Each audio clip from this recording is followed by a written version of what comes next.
It was another scorching day at Forward Operating Base Redemption, and Sergeant Jake "Mac" McAllister had exactly one mission: use the porta-potty before his insides declared mutiny. Unfortunately, Private First Class Stevens had the same idea. Mac and Stevens reached the row of porta-potties at the same time, their boots kicking up dust. There was only one unoccupied stall.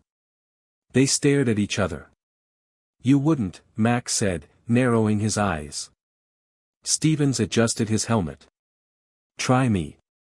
Mac shifted his weight, sizing up his opponent. "I've had 3 MREs and 2 cups of that motor oil they call coffee. You do not want to be in there after me." Stevens scoffed. "Amateur. I just ate the chili Mac and downed an entire energy drink. My insides are basically a war zone." The two men stood in silence, both aware that time was running out. Mac made the first move, lunging for the door handle. Stevens reacted instantly, shoulder-checking him midair. They both tumbled into the dirt. "What the hell is wrong with you two?" shouted Corporal Diaz, walking by with a confused expression. "He's trying to steal my stall."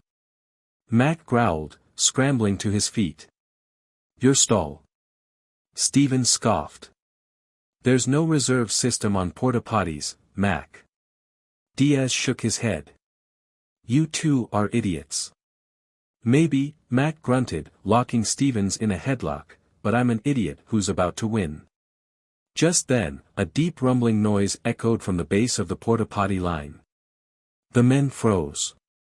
"Oh no," Diaz whispered.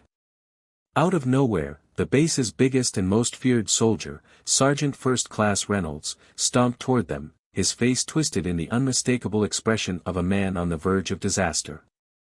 "Move!" Reynolds bellowed, shoving both men aside like ragdolls. The door to the porta-potty slammed shut behind him. A moment later, horrifying sounds emerged from within. Mac and Stevens exchanged a glance. Stevens shuddered. "You know what? I think I can hold it." Mac nodded solemnly. Yeah, me too." They turned and walked away, their rivalry forgotten. Some battles just weren't worth fighting.